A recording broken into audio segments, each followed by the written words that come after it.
Hello दोस्तों, I hope आप सब अच्छे होंगे। आशा करते हैं आप लोग ठीक होंगे, अपनी पढ़ाई अच्छे से कर रहे होंगे। साथियों, हम लोग घटना चक्र अर्धवार्षिकी करंट अफेयर को डिस्कस कर रहे थे और इस वीडियो में हम लोग अब तक जो भी रिपोर्ट प्रकाशित किए गए हैं, जो भी सूचकांक आए हैं, उन सभी को एक कंबाइंड करके इस वीडियो में डिस्कस करेंगे, जो कि आपके एग्जाम के पॉइंट ऑफ व्यू से बहुत ही महत्वपूर्ण है। और यह एकमात्र वीडियो देख लेने से आपके इंडेक्स जो सूचकांक वाला और रिपोर्ट वाले अब तक जो रिपोर्ट प्रकाशित किए गए हैं, उन सबको कवर कर लेगा। और उसके बाद फिर आपको ना ही कोई वीडियो देखने की ज़रूरत है और ना ही किसी बुक या मैगजीन की ज़रूरत है। तो आप लोग ये वीडियो देखिए, जो आपके एग्जाम के पॉइंट ऑफ व्यू से बहुत ही महत्वपूर्ण है। जैसा कि आप लोगों को पता है कि हर साल जो है यूपीपीसीएस में रिपोर्ट और आपके सूचकांक से क्वेश्चन पूछे ही पूछे जाते हैं और 2-3 क्वेश्चन सीधे सीधे आप लोगों को इससे रिपोर्ट और सूचकांक से देखने को मिल जाएंगे और हो सकता है कि इससे अधिक में मिल जाए।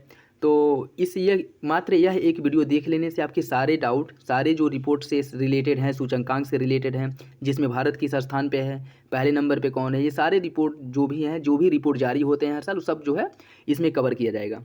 और कुछ लोग पूछ रहे थे कि यह यूपीपीसीएस के लिए ही मैगजीन है या इसका उपयोग जो है और किसी भी एग्जाम में हो सकता है या फिर से उसके लिए भी कैपेबल होगा। तो मैं आपको बता दूं कि करंट अफेयर जिस भी एग्जाम में पूछा जाता है, उन सारी परीक्षाओं के लिए यह वीडियो या फिर से यह मैगजीन जो है वह इंपॉर्टेंट है और उसमें जो है इससे क्वेश्चंस बन सकते हैं, बनेंगे। ठीक है, तो चाहे एग्जाम कोई सा भी हो, अगर उसमें करंट अफेयर पूछा जा रहा है तो आप ये वीडियो जो है प्रीफर कर सकते हैं या मैगजीन प्रीफर कर सकते हैं। तो आप मेरे साथ बने रहिए और अगर ये पूरा वीडियो देख चला तो फिर एग्ज़ाम में आपका हो जाएगा झिंगलाला और आपका एक भी क्वेश्चन जो भी मतलब इंडेक्स या फिर से आपके रिपोर्ट से आएंगे वह सारे कवर हो जाएंगे और वो आराम से जो है फिर आपको और किसी वीडियो और किसी मैगजीन की ज़रूरत नहीं पड़ेगी, बशर्ते आप लोग यह वीडियो अच्छे से देखें। ठीक है, तो थोड़ा टाइम देकर के देखिए। अगर वीडियो बहुत लंबा हो जाए तो अपने अकॉर्डिंग जो है इसकी स्पीड को मैनेज कर लीजिएगा, ये आपके हाथ में है, लेकिन बशर्ते ये है कि आपको अच्छे से प्रॉपर कवर करना है। ठीक है, तो चलिए इसी के साथ हम लोग शुरू करते हैं। टाइम 100 सर्वाधिक प्रभावशाली व्यक्तियों की सूची 2023, 13 अप्रैल 2023 को टाइम मैगजीन द्वारा 2023 में विश्व के 100 सर्वाधिक प्रभावशाली व्यक्तियों की सूची जारी की गई है और यह सूची का 20वां संस्करण है। जो 2023 के टाइम 100 सूची में सर्वाधिक प्रभावशाली व्यक्तियों को 6 श्रेणियों में रखा गया है: कलाकार और प्रवर्तक, असाधारण व्यक्ति, नेता, आइकॉन और मार्गदर्शक। 6 श्रेणियों में रखा गया है। ठीक है, तो अगर कलाकार श्रेणी की हम बात करें, इसमें मैक्सिकन अमेरिकन अभिनेत्री सलमा हायेक और अमेरिका की अभिनेत्री ड्रू बैरीमोर सहित 19 व्यक्तियों को शामिल किया गया है। ठीक है, 19 व्यक्तियों को इसमें शामिल किया गया है। प्रवर्तक श्रेणी की बात में अगर प्रवर्तक श्रेणी की बात करें, इसमें शामिल प्रमुख व्यक्ति किलियन एम्बापे जो फ्रेंच फुटबॉलर हैं और ईगा स्वीटेक जो पोलैंड की टेनिस खिलाड़ी हैं, इन्हें शामिल किया गया। और साधारण व्यक्ति की बात करें, इस श्रेणी में प्रमुख व्यक्ति पद्म लक्ष्मी जो भारतीय मूल की अमेरिकी लेखिका, अभिनेत्री, मॉडल और टेलीविज़न होस्ट हैं, इन्हें शामिल किया गया है, पद्मा लक्ष्मी को। और जो स्पेस एक्स के संस्थापक एलन मस्क हैं, इन्हें शामिल किया गया है। लियोनेल मेसी अर्जेंटीना के जो फुटबॉलर हैं, उन्हें शामिल किया गया है। और साधारण व्यक्तियों की सूची में नेता श्रेणी की बात करें, इसमें कुल 20 लोगों को शामिल किया गया, जिसमें जो एलेना जेलेंस्की है, यूक्रेन के राष्ट्रपति की जो पत्नी है ओलेना जेलेंस्की, इन्हें शामिल किया गया है। जो बाइडेन अमेरिकी राष्ट्रपति को, बोला अहमद तिनुबा नाइजीरिया के नवनिर्वाचित जो राष्ट्रपति, उन्हें शामिल किया गया है। जैनेट एलेन अमेरिका के वित्त मंत्री आदि इन प्रमुख व्यक्तियों को जो है इसमें शामिल किया गया है। अगर हम आइकॉन श्रेणी की बात करें तो इसमें 15 व्यक्तियों को शामिल किया गया है, जिसमें भारतीय अभिनेता शाहरुख खान शामिल हैं। यह आइकॉन श्रेणी में है। ठीक है, और मार्गदर्शक श्रेणी में भारतीय फिल्म निर्देशक एस राजामौली को शामिल किया गया है मार्गदर्शक की श्रेणी में। तो ये इंपॉर्टेंट है, याद रखिएगा। फिनलैंड नाटो का 31वां देश बन गया है। नाटो जिसमें वर्तमान समय में 31 देश हो गए हैं, जो 4 अप्रैल 1949 ईस्वी को इसकी स्थापना की गई थी। ठीक है, और इस संधि को वाशिंगटन संधि के नाम से भी जाना जाता है। ठीक, तो मैं इसके साथ साथ जो आपका कोशिश करूँगा कि उसके साथ जो उसके इर्द गिर्द जो डाउट हो सकते हैं उन सबको भी क्लियर करने की कोशिश करेंगे। ठीक है, तो अगर इसकी हम बात करें तो 4 अप्रैल 2023 को फिनलैंड नाटो का 31वां सदस्य बना है। इससे पूर्व जो है उत्तरी मैसिडोनिया नाटो का 30वां सदस्य बना था 2020 में। ब्रिसेल्स बेल्जियम स्थित नाटो मुख्यालय, इसका मुख्यालय आपके ब्रिसेल्स बेल्जियम में है और यह जो है उत्तरी अमेरिका के अटलांटिक संधि के अंगीकार से संधि जो है इस पर समझौता मतलब किया गया है।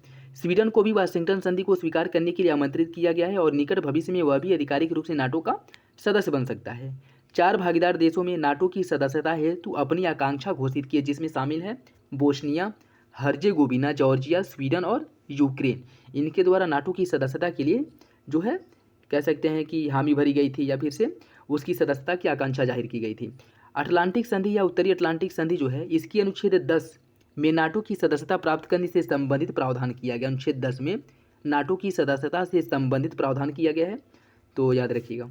विश्व प्रसन्नता रिपोर्ट की अगर हम बात करें, 20 मार्च 2023 को संयुक्त राष्ट्र सतत विकास समाधान नेटवर्क UNSDSN द्वारा विश्व प्रसन्नता रिपोर्ट 2023 वर्ल्ड हैप्पीनेस रिपोर्ट 2023 जारी किया गया और यह इस रिपोर्ट का 11वां संस्करण है। रिपोर्ट जिन 6 कारकों पर आधारित है उसमें है प्रति व्यक्ति सकल घरेलू उत्पाद, सामाजिक अवलंबन, स्वस्थ जीवन, जीवन में विकल्प चुनने की स्वतंत्रता, उदारता और भ्रष्टाचार का बोध। इन 6 आधारों पर जो है प्रसन्नता जो वर्ल्ड हैप्पीनेस इंडेक्स है यह जारी किया जाता है और इस पर जो है रिपोर्ट मतलब किसी भी देश को रैंक प्रदान किया जाता है और इसमें टोटल 137 देशों को शामिल किया गया है। वर्ल्ड हैप्पीनेस इंडेक्स 2023 में 2020 से 22 तक के अर्थात 3 वर्षों में गैलप वर्ल्ड पोल की डाटा का उपयोग किया गया है। इस रिपोर्ट को प्रकाशित करने में गैलप वर्ल्ड पोल के डाटा का उपयोग किया गया है 2020 से लेकर के 22 तक। अगर इसमें हम बात करें तो पहले स्थान पे फिनलैंड है, वर्ल्ड हैप्पीनेस इंडेक्स में पहला स्थान पे फिनलैंड है, दूसरे स्थान पे डेनमार्क, तीसरे स्थान पे आइसलैंड, चौथे स्थान पे इजराइल है और 5वें स्थान पे नीदरलैंड है। सबसे कम प्रसन्न देशों की बात करें तो इसमें अंतिम स्थान पे है अफगानिस्तान, 136वें स्थान पे है लेबनान, फिर सियरा लियोन है, जिम्बाब्वे और कांगो लोकतांत्रिक गणराज्य है। अगर हम भारत की बात करें, भारत 2023 के वर्ल्ड हैप्पीनेस इंडेक्स में 126वें स्थान पे है। 2022 में भारत 136वें स्थान पे था। ठीक है, तो भारत की रैंकिंग में सुधार हुआ है और यह क्वेश्चन बन सकता है क्योंकि बहुत ज़्यादा सुधार हुआ है। ठीक है, तो देखिए भारत 2023 में 126वें स्थान पे है, जबकि 2020 में यह किस पे था, 136वें स्थान पे। तो मतलब 10 अंकों का जो है इसमें सुधार हुआ है। ठीक है, नेक्स्ट देखिए, लद्दाख एवं मयूरभंज टाइम पत्रिका के 50 महानतम स्थानों की सूची में शामिल हुए हैं। मयूरभंज उड़ीसा का एक जिला है जो मुख्यतः विलक्षण बाघ और प्राचीन मंदिरों के लिए प्रसिद्ध है। यहाँ स्थित शिमलीपाल राष्ट्रीय पार्क में काले बाघ पाए जाते हैं। इसके अतिरिक्त यहाँ एशियाई हाथी और बंगाल टाइगर भी पाए जाते हैं। मयूरभंज का जो छऊ नृत्य है इसे यूनेस्को की अमूर्त सांस्कृतिक विरासत सूची में शामिल किया गया है। ठीक है, छऊ नृत्य को। और लद्दाख अपने अल्पाइन भू परिदृश्य और तिब्बती बौद्ध संस्कृति के लिए प्रसिद्ध है। और हाल ही में भारत का पहला डार्क स्काई अभयारण्य लद्दाख के चांगथांग वन्यजीव अभयारण्य के अधिकांश हिस्से में हनले गांव में स्थापित किया गया है। तो अभी हाल ही में जो भारत का पहला डार्क स्काई अभयारण्य है इसकी स्थापना भी की गई है लद्दाख में। ठीक है, तो देख लीजिएगा।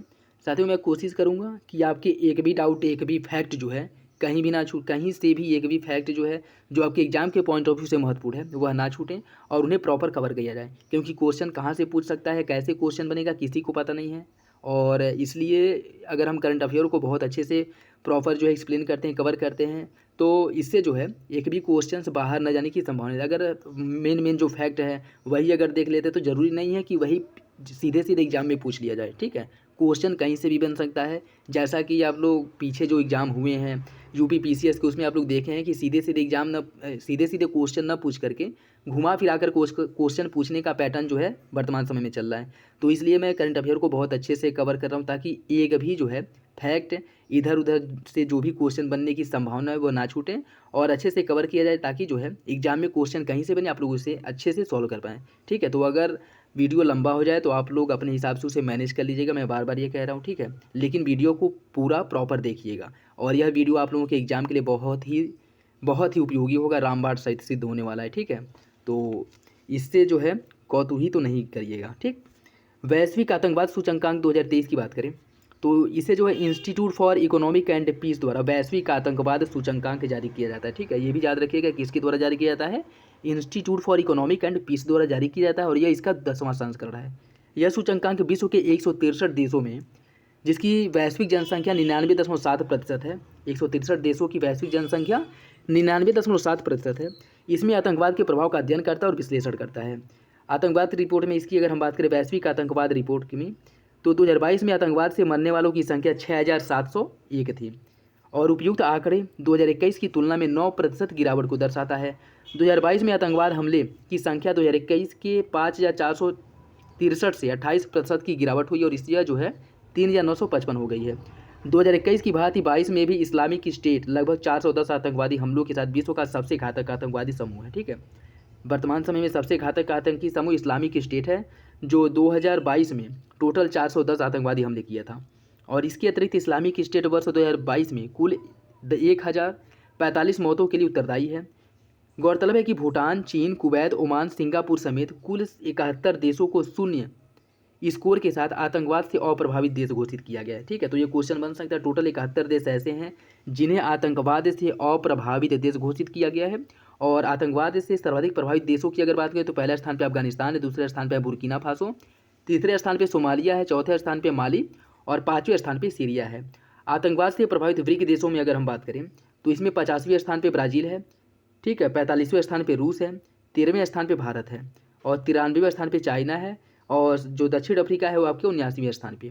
GTI या ग्लोबल टेररिज्म जो इंडेक्स है इस 2023 में भारत 7.175 स्कोर के साथ 13वें स्थान पे है। ठीक है, भारत को 13वां स्थान मिला है। नेक्स्ट देखिए, अंतर्राष्ट्रीय शस्त्र हस्तांतरण प्रवृत्ति 2022 Stockholm International Peace Research Institute अर्थात सिपरी द्वारा यह रिपोर्ट प्रकाशित किया जाता है। और 2018 से 22 की अवधि में विश्व के 5 सबसे बड़े हथियार निर्यातक देशों की बात करें तो इसमें संयुक्त राज्य अमेरिका पहले स्थान पे, दूसरे स्थान पे रूस है, तीसरे स्थान पे फ्रांस है, चौथे स्थान पे चाइना और पाँचवें स्थान पे जर्मनी है। सबसे ज़्यादा निर्यात अमेरिका द्वारा किया जाता है, दूसरे स्थान पे रूस, तीसरे स्थान पे फ्रांस, चौथे स्थान पे चाइना और पाँचवें स्थान पे जर्मनी है। संयुक्त रूप से 5 देशों द्वारा 18 से 22 के मध्य में शस्त्रों के कुल निर्यात में 76% के लिए उत्तरदायी, मतलब ये 6 देश या 5 देश मिलकर के कुल निर्यात में हथियारों के निर्यात में 76% के लिए उत्तरदायी हैं। 2018 से 22 में विदेश में शस्त्रों के सबसे बड़े निर्यातक अमेरिका का शस्त्र निर्यात सकल विश्व का 40% है और 2013 से 17 की तुलना में 14% अधिक है। 18 से 22 की अवधि में विश्व के 5 सबसे बड़े शस्त्र आयातक देशों की बात करें, 18 से 22 की बात कर रहा है तो इसमें भारत पहले स्थान पे है, सऊदी अरेबिया दूसरे, कतर तीसरे, ऑस्ट्रेलिया चौथे और चाइना 5वें स्थान पे है। और संयुक्त रूप से 5 देश प्रमुख शस्त्रों के कुल आयात के 36% हिस्से के लिए उत्तरदायी है। 5 देश मिलकर के कुल आयात का 36% अकेले आयात करते हैं। भारत विश्व में शस्त्रों का सबसे बड़ा आयातक है। 2013 से 17 के मुकाबले 18 से 22 में भारत के कुल आयात में 11% की कमी आई है, लेकिन इसके बावजूद भी वर्तमान समय में यह सबसे बड़ा आयातक है। रूस 18 से 22 में विगत वर्ष की भांति भारत का सबसे बड़ा हथियार आपूर्तिकर्ता के रूप में है। भारत के कुल शस्त्र आयात में रूस की जो हिस्सेदारी हो 45% है। 18 से 22 के दौरान भारत के हथियार आपूर्ति करने वाले देशों में फ्रांस दूसरे, अमेरिका तीसरे स्थान पे है। 17 से 21 के मध्य भारत जहां शीर्ष 25 शस्त्र निर्यातक में शामिल था, वहीं 18 से 22 में भारत इस सूची से बाहर है। और रूस, फ्रांस एवं इजराइल द्वारा किए गए शस्त्र निर्यात के मुख्य प्राप्तकर्ताओं में भारत जो है पहले स्थान पे है। देखिए, जो 2017 से 21 वाला रिपोर्ट था इसमें भारत शीर्ष 25 हथियार निर्यातक देशों में शामिल था, लेकिन 18 से 22 वाली रिपोर्ट में यह इस सूची से जो है बाहर हो गया है। ठीक है, तो जो शीर्ष निर्यातक देशों की सूची थी उससे भारत बाहर हो गया है। ठीक, इसके पहले वाले में शीर्ष 25 देशों में शामिल था। 95वां ऑस्कर पुरस्कार 2023 इसे अकादमी पुरस्कार के नाम से भी जाना जाता है।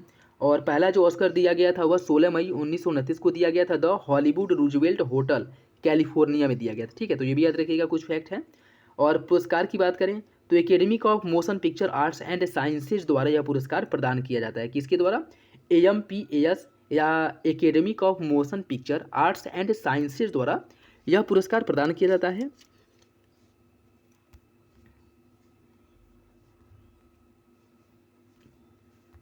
बारह मार्च 2023 को Dolby theatre Los Angeles California में 95वें अकादमिक या ऑस्कर पुरस्कार विजेताओं की घोषणा की गई है। 2022 के दौरान प्रदर्शित फिल्मों हेतु इन पुरस्कारों का आयोजन किया गया था। 95वें ऑस्कर पुरस्कार हेतु सर्वाधिक 11 नामांकन film everything everywhere all at once, ठीक है, इसे दिया गया 11 नामांकन। सर्वाधिक जो है everything everywhere all at once, इसको प्राप्त हुआ है। टोटल सबसे अधिक जो है सर्वाधिक 11 नामांकन या 11 पुरस्कार जो है इसे प्राप्त हुए हैं। डेनियल क्वान और डेनियल स्कीनर्ट द्वारा निर्देशित इस फिल्म ने सर्वाधिक 7 ऑस्कर पुरस्कार जीते हैं। और मल्टीवर्स कई ब्रह्मांडों का एक काल्पनिक समूह है जिस पर आधारित इस अमेरिकी कॉमेडी ड्रामा फिल्म को सर्वश्रेष्ठ फिल्म के ऑस्कर पुरस्कार से सम्मानित किया गया है। इस फिल्म के लिए डेनियल क्वान और डेनियल स्किनर्ट ने सर्वश्रेष्ठ निर्देशक का पुरस्कार भी प्राप्त किया है। मलेशियाई अभिनेत्री मिशेल यो है, मलेशियाई जो अभिनेत्री मिशेल यो हैं, इन्हें एवरीथिंग एवरीवेयर और एट वंस फिल्म में उनके शानदार अभिनय हेतु सर्वश्रेष्ठ अभिनेत्री का ऑस्कर पुरस्कार दिया गया है। मिशेल यो सर्वश्रेष्ठ अभिनेत्री का पुरस्कार जीतने वाली पहली एशियाई महिला, यह इंपॉर्टेंट है, ठीक है। यह ऑस्कर पुरस्कार जीतने वाली पहली एशियाई महिला है। किस श्रेणी में? सर्वश्रेष्ठ अभिनेत्री श्रेणी में। और अमेरिकी साइकोलॉजिकल ड्रामा द वेल, जिसके निर्देशक डैरेन एरोनफस्की हैं, इनके अभिनय हेतु ब्रेंडन फ्रेजर को सर्वश्रेष्ठ अभिनेता का पुरस्कार दिया गया है। ब्रेंडन फ्रेजर को सर्वश्रेष्ठ अभिनेता का पुरस्कार दिया गया है। All quite on the western front Germany को सर्वश्रेष्ठ अंतर्राष्ट्रीय फीचर फिल्म का पुरस्कार दिया गया है। अन्य प्रमुख विजेताओं की बात करें, सर्वश्रेष्ठ सहायक अभिनेत्री का पुरस्कार जेमी ली कर्टिस को मिला है। सर्वश्रेष्ठ सहायक अभिनेता का पुरस्कार के हुई क्वीन को। सर्वश्रेष्ठ डॉक्यूमेंट्री फीचर फिल्म का मिला है नेवेल्नी को। और सर्वश्रेष्ठ संगीत का original score all quite on the western front को मिला है। All quite on the western front को संगीत श्रेणी में, सर्वश्रेष्ठ संगीत श्रेणी में ओरिजिनल स्कोर मिला है। और सर्वश्रेष्ठ दृश्य प्रभाव में अवतार द वे वाटर जो आया था आपका, अवतार द वे ऑफ वाटर, इसे मिला है सर्वश्रेष्ठ दृश्य प्रदर्शन श्रेणी में। भारत के लिए वो ऐतिहासिक क्षण भी रहा जब कार्तिकी गोसाल्वेसे द्वारा निर्देशित द एलिफेंट व्हिस्पर्स, किसके द्वारा निर्देशित है? कार्तिकी गोसाल्वेस द्वारा यह फिल्म का निर्माण किया गया, निर्देशन किया गया है, द एलिफेंट व्हिस्पर्स। इसे सर्वश्रेष्ठ डॉक्यूमेंट्री शॉर्ट फिल्म का ऑस्कर पुरस्कार मिला है, ठीक है। सर्वश्रेष्ठ डॉक्यूमेंट्री का ऑस्कर पुरस्कार दिया गया है। और तमिल भाषा की इस फिल्म की निर्देशक कार्तिकी गोसाल्वेस और निर्माता गुनीत मोंग ने स्टेज पर जाकर के पुरस्कार ग्रहण किया। ऑस्कर पुरस्कारों के इतिहास में यह पहला अवसर था कि किसी भारतीय प्रोडक्शन कंपनी द्वारा निर्मित किसी फिल्म को ऑस्कर पुरस्कार प्राप्त हुआ है, ठीक है। और भारत के लिए ऑस्कर पुरस्कार में पुनः एक ऐतिहासिक क्षण है जब एस राजामौली द्वारा निर्देशित तेलुगु फिल्म RRR के गीत नाटू नाटू को सर्वश्रेष्ठ संगीत ओरिजिनल सॉन्ग की श्रेणी में ऑस्कर पुरस्कार दिया गया। नाटू नाटू गीत के संगीतकार एम कीरवानी है, ठीक है। इस गीत के ये नाटू नाटू गीत के जो संगीतकार हैं वह एम कीरावनी है और संगीतकार है चंद्र बोस। इन्होंने स्टेज पर जाकर के यह पुरस्कार ग्रहण किया। इस गीत के गायक राहुल सिंपलीगंज और काल भैरव हैं। नाटू नाटू किसी भी भारतीय फिल्म में सर्वश्रेष्ठ मौलिक गीत का ऑस्कर जीतने वाला पहला गीत है, तो इसलिए यह भी इंपॉर्टेंट है। तेलुगु भाषा का यह गीत प्रसिद्ध अभिनेता रामचरण और जूनियर NTR पर फिल्माया गया था। 80वें गोल्डन ग्लोब अवार्ड 2023 में बेस्ट सॉन्ग मोशन पिक्चर श्रेणी में भी नाटू नाटू को यह पुरस्कार दिया गया था, ठीक है। नाटू नाटू को विजेता घोषित किया गया, तो ये भी याद रखिएगा। ऑस्कर के साथ साथ इस 80वां जो गोल्डन ग्लोब अवार्ड दिया गया था 2023 में, उसमें बेस्ट सॉन्ग मोशन पिक्चर का पुरस्कार मिला था। भारतीय फिल्म निर्माता शौनक सेन द्वारा निर्देशित documentary film all that breathes documentary features film श्रेणी में शॉर्टलिस्ट अंतिम 5 फिल्मों में शामिल किया गया था और यह पुरस्कार जो है ऑस्कर पुरस्कार नहीं जीत पाई थी। अंतर्राष्ट्रीय फीचर फिल्म श्रेणी में प्रतिस्पर्धा हेतु पैन नलीन द्वारा निर्देशित गुजराती भाषा की फिल्म छेल्लो शो यह भारत की आधिकारिक प्रविष्टि थी। छेल्लो शो जो ऑस्कर पुरस्कार हेतु शॉर्टलिस्ट की गई 15 फिल्मों में इसका चयन किया गया था। 95वें ऑस्कर पुरस्कारों में प्रसिद्ध भारतीय अभिनेत्री दीपिका पादुकोण ऑस्कर प्रस्तुतिकर्ता उद्घोषण में शामिल थी, ठीक है। तो दीपिका पादुकोण जो हैं वह ऑस्कर प्रस्तुतकर्ता उद्घोषकों में शामिल थे, इंपॉर्टेंट है, ये भी देख लीजिएगा। ऑस्कर के मंच पर 1980 पुरस्कार प्रस्तुतकर्ता के रूप में पहुंचने वाली पहली भारतीय अभिनेत्री पर्सिस खम्बाटा थी, ठीक। और 2016 में ऑस्कर प्रस्तुतकर्ताओं में शामिल हुई थी दूसरी भारतीय प्रियंका चोपड़ा।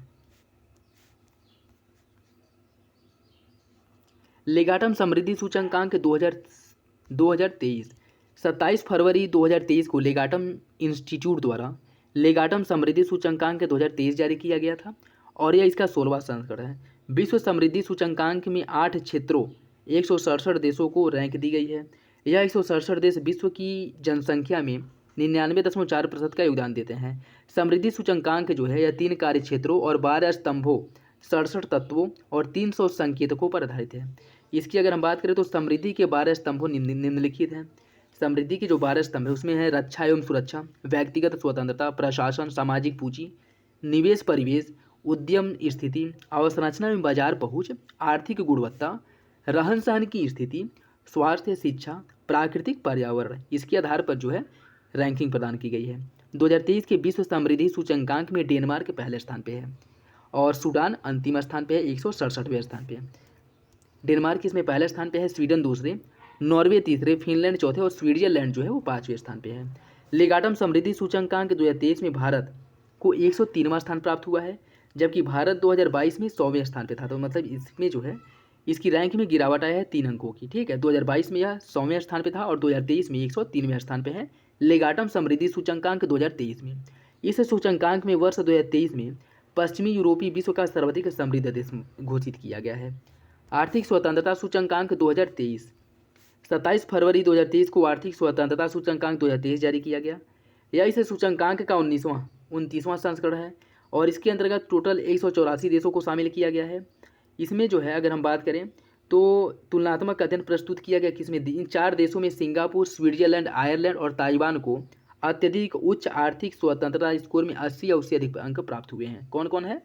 सिंगापुर है, स्विट्जरलैंड है, आयरलैंड है और ताइवान को इन्हें 80 से अधिक स्कोर प्राप्त हुआ है और उन्हें आर्थिक रूप से स्वतंत्र की श्रेणी में वर्गीकृत किया गया है। भारत, ब्राजील एवं रूस जैसे प्रमुख जो अर्थव्यवस्थाएं हैं इस श्रेणी में शामिल है, गैर स्वतंत्रता की श्रेणी में इन्हें रखा गया है, ठीक है। तो सूचकांक में सिंगापुर को विश्व की सबसे स्वतंत्र अर्थव्यवस्था घोषित किया गया है। आर्थिक स्वतंत्रता सूचकांक 2023 में भारत 131वें स्थान पे है। लेगाटम के आर्थिक स्वतंत्रता सूचकांक 2023 में भारत 131वें स्थान पे और पहले स्थान पे सिंगापुर है। Bharat the agriculture innovation mission for climate में शामिल हो गया है। संयुक्त राज्य अमेरिका और संयुक्त अरब अमीरात की एक संयुक्त पहल है और इस पहल की शुरुआत ग्लासगो यूके के जो संयुक्त राष्ट्र जलवायु परिवर्तन सम्मेलन जो COP26 हुआ था उसमें इनके द्वारा यह इसकी शुरुआत की गई थी, ठीक है। और 22 फरवरी 2023 को भारत एक आशय पत्र पर हस्ताक्षर करके AIM4C में शामिल हुआ है। भारत आबू धाबी में आयोजित I2U2 समूह के पहले बिजनेस फोरम के दौरान AIM4C में शामिल हुआ था। वर्तमान में AIM4C के 47 सदस्य हैं और वर्तमान में AIMC पहल ने वैश्विक स्तर पर 8 बिलियन अमेरिकी डॉलर से अधिक का निवेश सफलतापूर्वक प्राप्त किया है। 8 से 10 मई 2023 के मध्य AIM for climate summit America की मेजबानी में वाशिंगटन DC में किया गया था। तो ठीक है, भारत जो है AIM4C में शामिल हो गया है, जो अमेरिका और UAE द्वारा जिसका निर्माण किया गया था। COP21 जो COP26 हुआ था 2021 में, उसमें ग्लासगो में, और इसमें वर्तमान समय में टोटल 47 सदस्य देश हैं। अंतर्राष्ट्रीय बौद्धिक संपदा सूचकांक 2023 यह US चैम्बर्स ऑफ कॉमर्स द्वारा जो है जारी किया जाता है। फरवरी 2023 में US चैम्बर्स ऑफ कॉमर्स के वैश्विक नवाचार नीति के तहत वैश्विक बौद्धिक संपदा सूचकांक 2023 जारी किया गया और वार्षिक रूप से जारी किए जाने वाले इस सूचकांक का यह 11वां संस्करण है। इस सूचकांक में विश्व की 55 अर्थव्यवस्थाओं को शामिल किया गया है जो वैश्विक घरेलू उत्पाद GDP में 90% से अधिक का योगदान देती हैं। अंतर्राष्ट्रीय बौद्धिक संपदा सूचकांक की अगर हम बात करें तो इसमें पहले स्थान पर है अमेरिका, दूसरे स्थान पर यूनाइटेड किंगडम, तीसरे स्थान पर फ्रांस है। और अंतर्राष्ट्रीय बौद्धिक संपदा सूचकांक के अंतिम देशों की बात करें तो वेनेजुएला अंतिम स्थान पे 55वें, रूस 54 और अल्जीरिया जो है 53वें स्थान पे है। अंतर्राष्ट्रीय बौद्धिक संपदा सूचकांक 2023 में 55 देशों की सूची में भारत 42वें स्थान पे है, जबकि क्षेत्रीय दृष्टि से भारत एशिया में 15वें स्थान पे है। इस सूचकांक के अंतर्गत भारत को निम्न मध्य आय वाली अर्थव्यवस्थाओं की श्रेणी में रखा गया है। किसमें? निम्न मध्य आय वाली अर्थव्यवस्था की श्रेणी में भारत को रखा गया है। तो याद रखिएगा, भारत 55 देशों में 42वें स्थान पे है अंतर्राष्ट्रीय बौद्धिक संपदा सूचकांक 2023 में, जो US चैम्बर्स ऑफ कॉमर्स द्वारा जारी किया जाता है। नेक्स्ट देखिए, भ्रष्टाचार बोध सूचकांक 2022, इसे ट्रांसपेरेंसी इंटरनेशनल द्वारा जारी किया जाता है भ्रष्टाचार बोध सूचकांक, और यह इस रिपोर्ट का 28वां संस्करण है। और सूचकांक में डेनमार्क जो है पहले स्थान पे और सोमालिया अंतिम स्थान पे है। इसमें डेनमार्क देखिए पहले स्थान पे है, फिनलैंड दूसरे, न्यूजीलैंड तीसरे स्थान पे है। अन्य देशों की अगर हम बात करें तो इसमें सोमालिया अंतिम स्थान पे है, सीरिया 178वें स्थान पे है और दक्षिणी सूडान भी 178वें स्थान पे है। भारत की बात करें, भ्रष्टाचार बोध सूचकांक 2022 में भारत 40 अंकों के साथ 50वें स्थान पे है, ठीक है। 2021 के सूचकांक में भारत को 40 अंकों के साथ 50वां स्थान प्राप्त हुआ था। मतलब 2022 और 2023, 21 और 22 दोनों में जो है भारत 50वें स्थान पे है। इसके रैंक में कोई बदलाव नहीं हुआ है। वहीं ब्रिक देशों की रैंकिंग में बात करें तो भारत के अतिरिक्त साउथ अफ्रीका 72 स्थान पे, ब्राज़ील 94, रूस 137 और चीन 65वें स्थान पे है। भारत को वासेनार व्यवस्था का अध्यक्ष बनाया गया है। 1 जनवरी 2023 को भारत ने अधिकारी के तौर पर वासेनार व्यवस्था के पूर्ण सत्र की अध्यक्षता ग्रहण किया। 30 नवंबर से 1 दिसंबर 2022 के मध्य वियना में वासेनार व्यवस्था की 26वीं वार्षिक बैठक पूर्ण की गई थी। इस बैठक में ही भारत को वासेनार व्यवस्था का अध्यक्षता जो है इसे सौंपी गई थी। अध्यक्ष के रूप में भारत का कार्यकाल 1 वर्ष के लिए होगा, जो 1 जनवरी 2023 से लेकर के 31 दिसंबर 2023 तक का इसका कार्यकाल होगा। भारत ने आयरलैंड से वासेनार व्यवस्था के पूर्ण सत्र की अध्यक्षता ग्रहण की थी। किससे? आयरलैंड से। और यह पहला अवसर है जब भारत किसी बहुपक्षीय निर्यात नियंत्रण व्यवस्था का अध्यक्ष है, तो इम्पोर्टेंट याद रखिएगा। अन्य बहुपक्षीय निर्यात नियंत्रण व्यवस्था की बात करें तो जांगर समिति, जिसे एनपीटी निर्यातक समिति भी कहा जाता है, और वर्तमान में इसमें जो है 39 सदस्य हैं। भारत इस समिति का सदस्य नहीं है, ठीक है, एनपीटी का सदस्य भारत नहीं है। अगर हम एनएसजी की बात करें, यह परमाणु आपूर्तिकर्ता देशों का एक समूह है जिसकी स्थापना 1974 में की गई थी, और वर्तमान में इसमें 48 सदस्य देश हैं। और ऑस्ट्रेलिया समूह, यह विश्व के देशों का एक अनौपचारिक मंच है जिसकी स्थापना 1985 में की गई थी, और भारत इसमें 2018 में शामिल हुआ था, और वर्तमान में इसमें सदस्यों की संख्या 43 है। एमटीसीआर की बात करें, मिसाइल प्रौद्योगिकी नियंत्रण व्यवस्था, इसकी स्थापना 1987 में की गई थी, और 2016 में भारत इसमें शामिल हुआ था, और वर्तमान में इसमें 35 सदस्य हैं।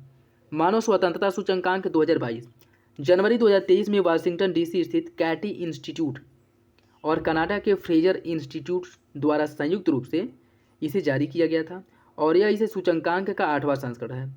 और अगर हम बात करें मानव स्वतंत्रता सूचकांक की, तो 2020 के उपलब्ध आंकड़ों के आधार पर 165 देशों जो वैश्विक जनसंख्या का 98.1% का प्रतिनिधित्व करते हैं, इस आधार पर जो है रिपोर्ट तैयार किया गया है। इसमें स्विट्जरलैंड पहले स्थान पे है, न्यूजीलैंड दूसरे, और एस्टोनिया तीसरे स्थान पे है। अगर दक्षिण एशियाई देशों की हम बात करें, दक्षिण एशियाई देशों में सिंगापुर पहले स्थान पे है, तिमोर लेस्ते दूसरे स्थान पे है, मलेशिया तीसरे, नेपाल चौथे, इंडोनेशिया पाँचवें, और भूटान छठे स्थान पे है, ठीक है।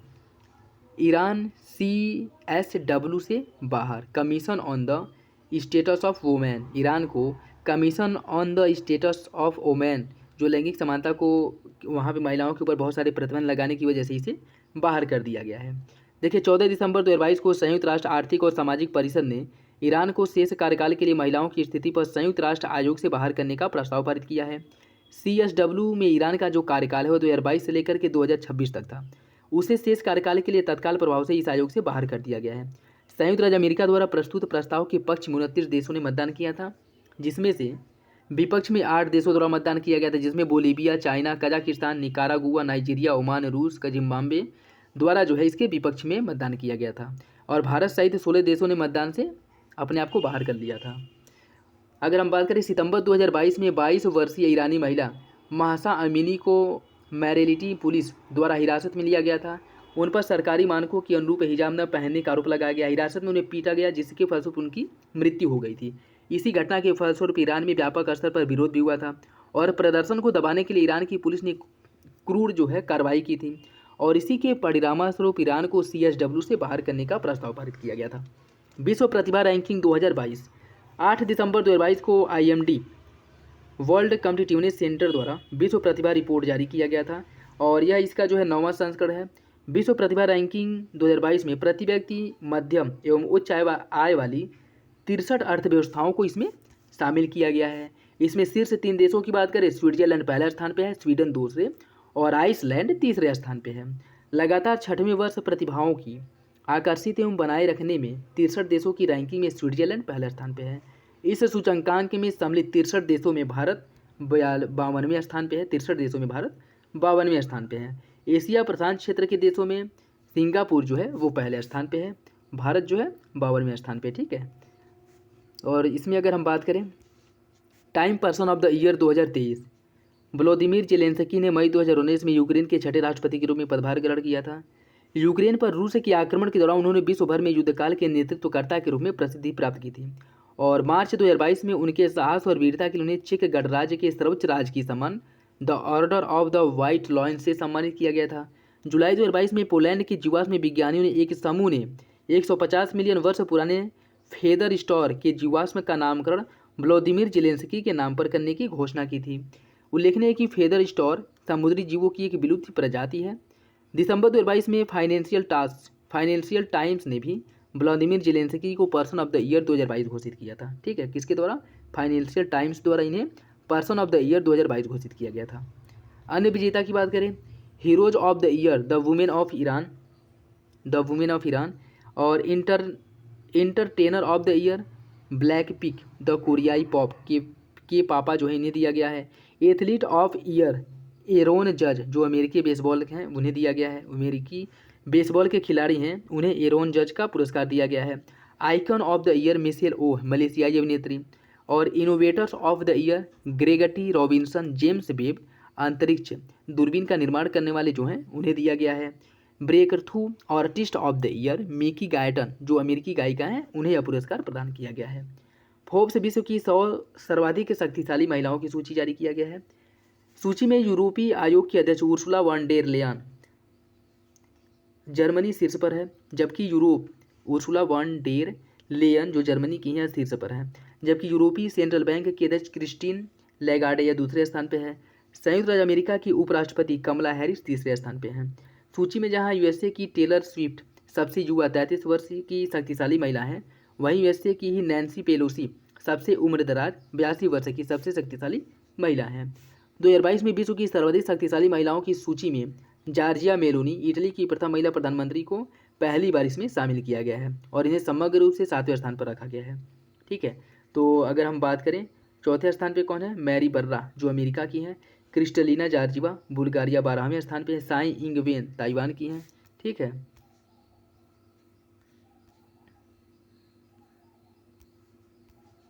देखिए इस वर्ष की सूची में 6 भारतीय महिलाओं को भी शामिल किया गया है। ठीक, जिसमें भारतीय वित्त मंत्री निर्मला सीतारमण इस वर्ष की सूची में 36वें स्थान पे हैं और उन्हें लगातार चौथी बार इस सूची में शामिल किया गया है। 2021 में वह 37वें स्थान पे थी, 20 में 41वें और 19 में 34वें स्थान पे थी। इस वर्ष क्या 36वें स्थान पे हैं। HCL की जो चेयरपर्सन है रोशनी नाडर मल्होत्रा इन्हें 53वें स्थान पर रखा गया है और सेबी की अध्यक्ष माधुरी पुरी बुच्च को 54वां स्थान प्राप्त हुआ है। सोमा मंडल को 67वां स्थान जो सेल की अध्यक्ष हैं और बायोकॉन की संस्थापक किरण मजूमदार शाह को 77वां स्थान प्राप्त हुआ है और नायक की संस्थापक और CEO हैं फाल्गुनी नायर इन्हें 89वां स्थान प्राप्त हुआ है। तो भारत की 6 महिलाओं को शामिल किया गया है, यह भी इंपॉर्टेंट है, याद रखिएगा। 100 प्रेरक तथा प्रभावशाली महिलाओं की सूची में 2022 BBC द्वारा जारी किया गया है। देखिए 100 प्रेरक एवं प्रभावशाली महिलाओं की सूची 2022 जारी की गई है BBC द्वारा और इस वर्ष के संस्करण की थीम क्या है, प्रगति। याद रखिएगा इस वर्ष की थीम है प्रगति और इस सूची का यह 10वां संस्करण है। सूची में उन महिलाओं को संदर्भित किया गया है, शामिल किया गया है जिन्होंने हाल के महीनों में अंतर्राष्ट्रीय मीडिया में सुर्खियां बटोरी है और इस वर्ष की सूची में 4 भारतीय महिलाओं को शामिल किया गया है, जिसमें कौन कौन शामिल है, प्रियंका चोपड़ा है, शिरीषा बांदला है जो एरोनॉटिक्स इंजीनियर है और स्नेहा जावले जो सामाजिक कार्यकर्त्री हैं, गीतांजलि श्री लेखिका यह जो है इसमें शामिल है। World wide cost of living report 2022 world wide cost of living report 2022 के आधार पर 172 शहरों को रैंक दी गई है। रैंकिंग में न्यूयॉर्क को कीमतों के आधार पर शहरों के रूप में चिन्हित किया गया है। EIU के सर्वेक्षण के अनुसार 2022 में सिंगापुर और न्यूयॉर्क विश्व में रहने के लिए सबसे महंगे शहर है। कौन कौन, सिंगापुर और न्यूयॉर्क विश्व के सबसे महंगे शहर हैं रहने के लिए और रैंकिंग में पहली बार शीर्ष स्थान हासिल किया है न्यूयॉर्क ने। ठीक है, न्यूयॉर्क ने रैंकिंग में पहली बार पहला स्थान हासिल किया है। दमिश्क का जो सीरिया है वह रहने के लिए सबसे सस्ता शहर है। 2022 में विश्व के अन्य किसी शहर की तुलना में उच्चतम मुद्रास्फीति दर काराकास वेनेजुएला में है 132%। बेंगलुरु, चेन्नई और अहमदाबाद को सबसे सस्ते शहरों शीर्ष 10 शहरों में शामिल किया गया। सबसे सस्ते शीर्ष 10 शहर में शामिल किया गया किसे, बेंगलुरु, चेन्नई और अहमदाबाद को। 172 शहरों की रैंकिंग में भारतीय शहरों की अगर हम बात करें तो इसमें शामिल है बेंगलुरु कर्नाटक है, इसकी रैंकिंग दी गई है 161वां। चेन्नई तमिलनाडु 164वें स्थान पे है, अहमदाबाद 165वें स्थान पे है। तो भारत के टोटल जो है 3 शहर शामिल हैं। भारत GPAI का अध्यक्ष देखिए 21-22 नवंबर 2022 को कृत्रिम बुद्धिमत्ता पर वैश्विक साझेदारी the global partnership on artificial intelligence का तीसरा शिखर सम्मेलन टोक्यो जापान में आयोजित किया गया है और इस सम्मेलन में भारत ने अगले 1 वर्ष के लिए GPAI परिषद की अध्यक्षता ग्रहण की है, इंपॉर्टेंट है। और भारत ने अध्यक्षता फ्रांस से ग्रहण की है। GPAI परिषद एक मंत्री स्तरीय निकाय है जिसमें सभी सदस्य देश शामिल हैं। GPAI के शिखर सम्मेलन की बात करें, इसका पहला शिखर सम्मेलन 3-4 दिसंबर 2022 कनाडा मॉन्ट्रियल में हुआ था। दूसरा शिखर सम्मेलन 11 से 12 नवंबर 2021 पेरिस फ्रांस में हुआ था और तीसरा हुआ था 21 से 22 नवंबर 2022 टोक्यो जापान में। जलवायु परिवर्तन प्रदर्शन सूचकांक 2023 देखिए इसमें 4 श्रेणियों के आधार पर जो है रैंक जो है दी जाती है। ग्रीन हाउस गैस उत्सर्जन कुल स्कोर 40%, नवीकरणीय ऊर्जा इसका स्कोर कितना 20% ऊर्जा उपयोग 20%, जलवायु नीति 20%। इनका इस वेटेज के आधार पर जो है इन सबको शामिल किया गया है और इसी के अकॉर्डिंग जो है रैंकिंग दी जाती है। 14 नवंबर 2022 को COP27 के दौरान German was climate action network, किसके द्वारा, German was climate action network और न्यू क्लाइमेट इंस्टीट्यूट द्वारा संयुक्त रूप से जलवायु परिवर्तन प्रदर्शन सूचकांक 2023 जारी किया गया है। यह इस सूचकांक का 18वां संस्करण है। CCPI 2023 में शीर्ष 3 स्थानों में कोई भी देश शामिल नहीं हुआ है। शीर्ष 3 स्थानों पर किसी भी देश को इसलिए स्थान नहीं हुआ है क्योंकि इन्होंने जो है पेरिस समझौते को लागू करने के बाद भी किसी भी देश द्वारा जलवायु परिवर्तन के खतरनाक प्रभाव की रोकथाम हेतु पर्याप्त कदम नहीं उठाए गए हैं। इसलिए जो शीर्ष 3 रैंक है वह खाली है और कोई भी देश वैश्विक तापन को 1.5 डिग्री सेंटीग्रेड की सीमा के अंतर्गत रखने के मार्ग पर अग्रसर नहीं है। किसी भी देश को अत्यधिक उच्च रेटिंग प्राप्त नहीं हुई है। डेनमार्क को CCPI 2023 में सर्वोच्च रैंक वाले देश के रूप में समग्र रूप से चौथा स्थान हासिल हुआ है। तो डेनमार्क जो है इसमें चौथे स्थान पे है, मतलब कह सकते हैं कि पहले स्थान पे है। ईरान इस सूचकांक में अंतिम स्थान पे है, एक मतलब 63वें स्थान पे। ठीक है, तो डेनमार्क चौथे स्थान पे है, मतलब पहले स्थान पे, और 5वें स्थान पे स्वीडन है, 6ठे स्थान पे चिली, 7वें स्थान पे मोरक्को और भारत जो है यह 8वें स्थान पे है। ठीक, उस हिसाब से अगर एक से देखा जाए तो भारत किस स्थान पे, भारत 5वें स्थान पे है। ठीक है, और CCPI ब्रिक्स देशों की अगर हम बात करें तो इसमें भारत 8वें स्थान पे है, ब्राज़ील 38, चाइना 51, साउथ अफ्रीका जो है 44 और रूस जो है 69। जलवायु परिवर्तन प्रदर्शन सूचकांक 2023 में भारत 8वें स्थान पे है। 2022 में यह 10वें स्थान पे था, तो मतलब इसकी रैंकिंग में 2 अंकों का सुधार हुआ है। और इस सूचकांक के निर्धारित करने वाली 4 जो श्रेणियां हैं वो भारत के प्रदर्शन निमित्त, जैसे कि जो 4 श्रेणियों के आधार पर जो रैंकिंग का निर्धारण किया जाता है उसमें अगर भारत की रैंकिंग की बात करें, ग्रीन हाउस गैस उत्सर्जन के मामले में भारत जो है 9वें स्थान पे है। नवीकरणीय ऊर्जा के मामले में भारत 44वें स्थान पे है। ऊर्जा उपयोग के मामले में 9वें और जलवायु नीति के मामले में 8वें स्थान पे है। ठीक है, तो इन 4 आधारों पर, इन 4 क्राइटेरियो के आधार पर जो है रैंकिंग प्रदान की जाती है और इसमें भारत की रैंक क्या है ये देख लीजिएगा। ठीक है, वैश्विक प्रतिभा प्रतिस्पर्धा सूचकांक 2022 GTCI 2022 में 133 देशों को शामिल किया गया है और इसके साथ ही प्रस्तुत वैश्विक शहर प्रतिभा प्रतिस्पर्धा सूचकांक GCTCI global city talent competitiveness index में कुल 175 शहरों को शामिल किया गया है। GTCI 2022 में प्रथम 5 स्थानों पर क्रमशः स्विट्जरलैंड, सिंगापुर, डेनमार्क, संयुक्त राज्य अमेरिका और स्वीडन जो है इसमें शामिल किया गया है इन्हें। और अंतिम 5 स्थानों की बात करें तो चाड अंतिम स्थान पे है, कांगो डेमोक्रेटिक 132, इथोपिया 131, अंगोला 130 और माली 129वें स्थान पे है। भारत की स्थिति की बात करें, समग्र स्कोर में भारत 101वें स्थान पे है। आय वर्ग के मामले में भारत को निम्न मध्य आय वाले में रखा गया और क्षेत्र के मामले में मध्य और दक्षिण एशियाई क्षेत्र में रखा गया है। और क्षेत्रीय रैंक कितनी है इसकी, 4 है और ओवरऑल कितना है, 101। GCTI 2022 में भारत के 8 शहरों को स्थान मिला है। GCTCI में भारत के 8 शहरों को शामिल किया गया है, जिसमें बेंगलुरु 125वें स्थान पे है, मुंबई 135, चेन्नई 142, पुणे 146, हैदराबाद 147, दिल्ली 159, कोलकाता 62 और सूरत को 169वां रैंक जो है दिया गया है। जबकि GCTCI 2022 में संयुक्त राज्य अमेरिका के सैन फ्रांसिस्को को पहला स्थान प्राप्त हुआ है, इंपॉर्टेंट है। ठीक है, सैन फ्रांसिस्को पहले स्थान पे और ढाका जो है वह अंतिम स्थान पे है। वैश्विक रिश्वत जोखिम सूचकांक 2022 नवंबर 2022 में वैश्विक रिश्वत जोखिम सूचकांक 2022 जारी किया गया। इस सूचकांक को रिश्वत रोधी मानक निर्धारण संगठन TRACE द्वारा जारी किया गया है। इस सूचकांक में 194 देशों को शामिल किया गया है और इसके तहत जो है समग्र स्कोर 4 के साथ नॉर्वे जो है पहले स्थान पे है और उत्तरी कोरिया जो है अंतिम स्थान पे है। नॉर्वे पहले स्थान पे, उत्तरी कोरिया अंतिम स्थान पे है और इस सूचकांक में भारत 86वें स्थान पे है। ठीक, और जबकि 21 में कि 82वें स्थान पे था, तो मतलब इसकी रैंकिंग में जो है गिरावट हुई है। 2022 में भारत 86वें स्थान पे था और 2021 में यह 82वें स्थान पे था। ठीक है, तो इसकी रैंकिंग में 4 अंकों की गिरावट हुई है, याद रखिएगा। रूल ऑफ लॉ इंडेक्स 2022 26 अक्टूबर 2022 को वर्ल्ड जस्टिस प्रोजेक्ट WJP द्वारा रूल ऑफ लॉ इंडेक्स 2022 जारी किया गया। इस सूचकांक में विश्व के 140 देशों को शामिल किया गया है। सूचकांक की अगर हम बात करें तो डेनमार्क पहले स्थान पे है, नॉर्वे दूसरे और फिनलैंड तीसरे स्थान पे है।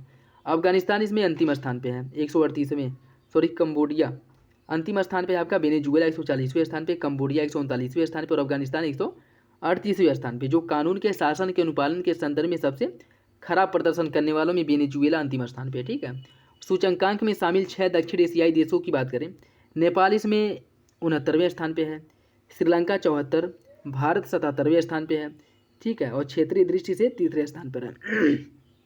सॉरी। इसके अतिरिक्त सूचकांक में शामिल 38 निम्न मध्य आय वाले देशों में की सूची में निम्न मध्यम आय वाले देशों की सूची में भारत 9वें स्थान पे है, ठीक, ओवरऑल में 77वें स्थान पे है। वैश्विक भूख सूचकांक 2022, वैश्विक भूख सूचकांक 2022 सबसे खराब स्कोर की अगर हम बात करें,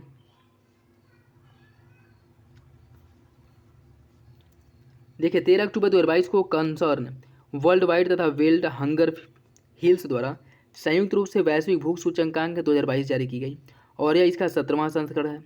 2022 की रिपोर्ट खाद्य प्रणाली रूपांतरण एवं स्थानीय प्रशासन विषय पर केंद्रित है। ग्लोबल हंगर इंडेक्स 2022 के अनुसार 2021 में विश्व के 828 मिलियन लोग अल्पपोषित थे। वैश्विक भूख सूचकांक 2022 के अनुसार वैश्विक GHI global hunger index score 18.2 है, जो भूख की मध्यम प्रवृत्ति को दर्शाता है। अफ्रीका साउथ ऑफ, देखिए Africa south of the Sahara, यह जो है इसका स्थान है।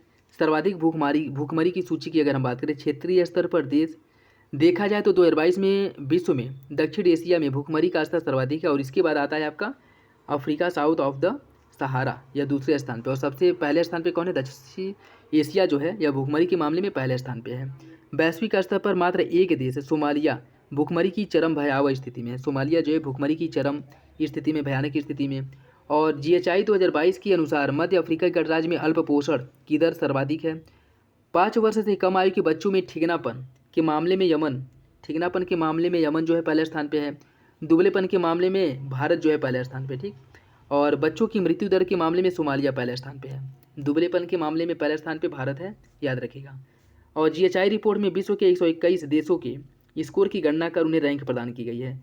वैश्विक भूख सूचकांक 2022 में 17 ऐसे देश शामिल हैं जिनका GHI स्कोर 5 से कम है और इन देशों को अलग अलग व्यक्तिगत रैंक प्रदान की गई है। देखिए अगर हम बात करें, ब्राज़ील जो है 20वें स्थान पे है, रूस 28, भारत 107वें ब्रिक देशों में, ठीक है, भारत 107वें स्थान पे है। चीन 1 से 17वें की रैंक में। साउथ अफ्रीका जो है यह 59वें स्थान पे है। अंतिम 5 देशों की बात करें, अंतिम 5 देशों में अंतिम स्थान पे है यमन और 120वें स्थान पे है मध्य अफ्रीकी गणराज्य, 119 स्थान पे मेडागास्कर। वैश्विक भूख सूचकांक 2022 में भारत 121वें स्थान पे है, ठीक है, जबकि 2022 में